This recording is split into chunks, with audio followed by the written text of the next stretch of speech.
All right, have and have not fans. Now, if you watch my video on the top 5 main characters, I did like a 2-minute introduction breaking things down as to how I rank the characters, what main versus secondary means. So I won't make it this long in this video. Basically, when I say secondary character, I'm referring to characters who are reoccurring or have appeared in a lot of episodes, and really any character who isn't, I guess you could say, in the main advertisement for the have and have not. So when I say main character, I'm referring to the Cryer, Young, and Harrington families.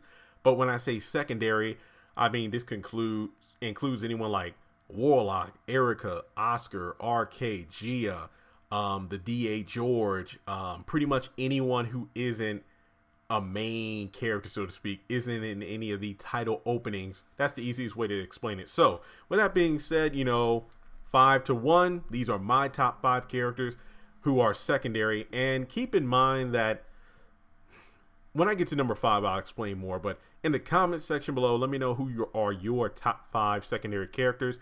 And really, I want to keep it on season 5, so I'm not talking season 4, season 3, and anything before this year's episodes. But with that being said, number 5, I'm going to put Oscar. Now, he used to be one of my top 3 characters, but this season did no favors to Oscar whatsoever.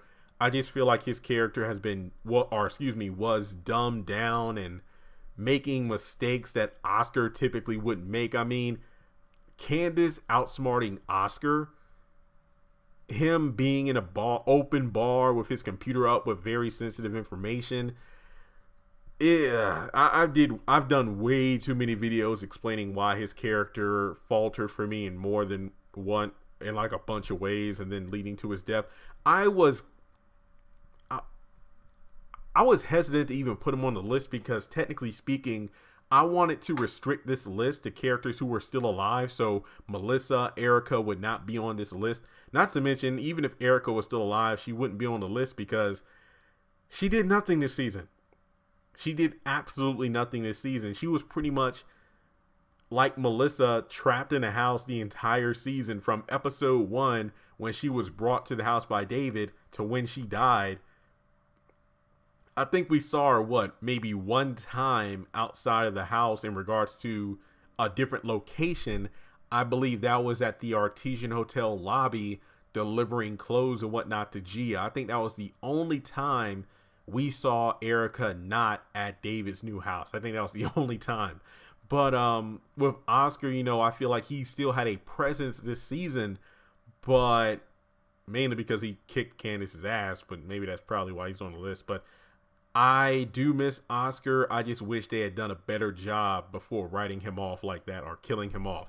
So number 4 is, I'm surprised he made the top 5, but again, he did leave an impact. Madison, I think the character had a great introduction, and I even praised him in one of my earlier Madison videos, saying that this is how Tyler Perry needs to introduce characters. I've always hated how we have 50 new characters, yet there are a bunch of characters and storylines presently in the show that haven't been resolved or developed. And here we are with Tyler Perry introducing 50 more characters on the show. But Madison, within the first 3 minutes, I knew this character was interesting because we saw that he had a past with Jeffrey, not seen on screen, but it's hey, we went to school together. And then they went into more detail as the episodes went on. And I like that because even though he's new, it kind of clicks with the main cast. He already has a past relationship with a main character, and I like that.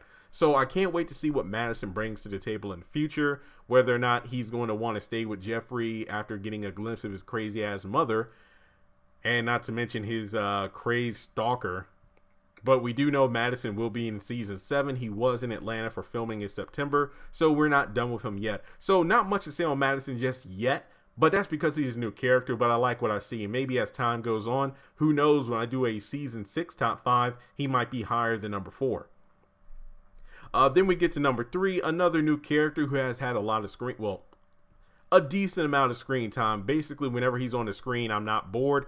That goes to RK, more people just refer to him as that guy from How to Get Away with Murder, but I don't think we've seen the last of RK.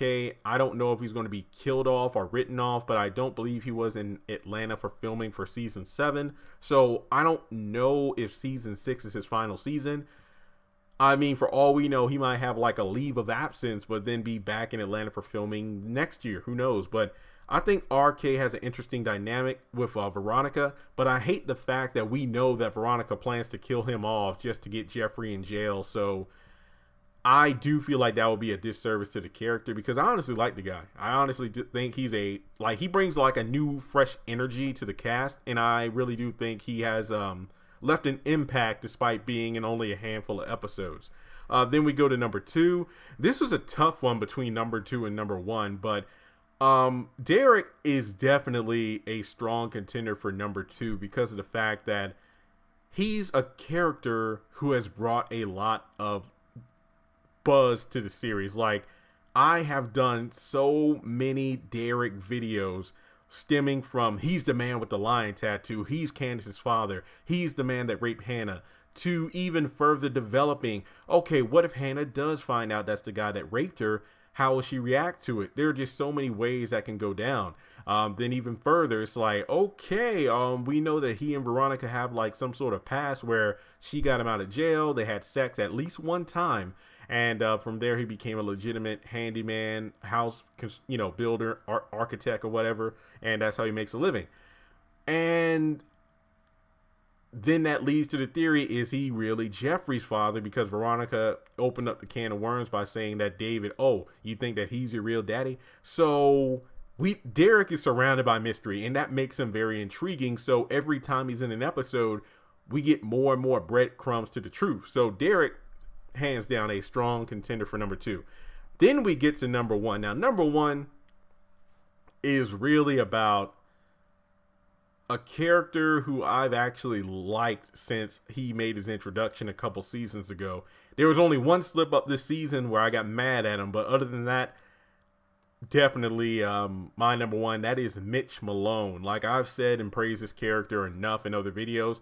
The fact that he's gone above and beyond for Benny's dumb ass. I mean, putting his own reputation with his family on the line just to protect his friend because he sees an injustice being done to a kid like Benny, and he wants to help stop it. Because remember, in episode 1, when Benny came up in episode 1 of season 5, coming up with the idea to get the money, I think even season 4, after learning the tow company and house would be foreclosed on, he pretty much told Mitch, is like, yo, man, why don't we get the money from your family? No, that money has blood on it. Don't do it.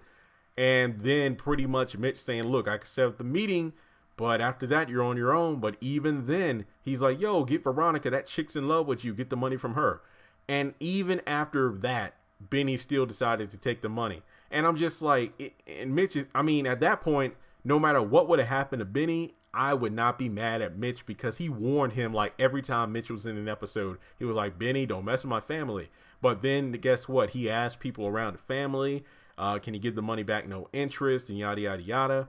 And they still wouldn't believe him. And of course, the one time I got mad is when he lashed out at Benny, believing that he attacked Benny and left him for dead. But other than that, Mitch was like, great character. He's my number 1. So with that being said, number 5 was Oscar. Number 4 was Madison. Number 3 was RK. Number 2 was Derek. And Mitch was number 1. So in the comment section below, take the time, list your top 5 secondary characters, and I'll talk to you soon.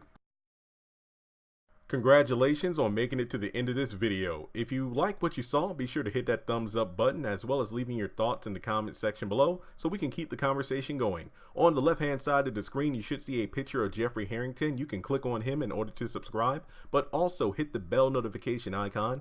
That way you don't miss out on any new content. Also, you should see some videos appearing on the screen as well that I'm pretty sure you'll enjoy if you enjoyed the one you just saw. But also, be sure to follow me on social media such as Facebook, Instagram, and Twitter. Links to all my social media will be in the description below. And in order to help this channel hit 100,000 subscribers, I'm going to need your help. So make sure to share this video as well as the channel around with all of your friends on your own social media. But once again, thanks so much for tuning in, and I'll catch you all in the next video.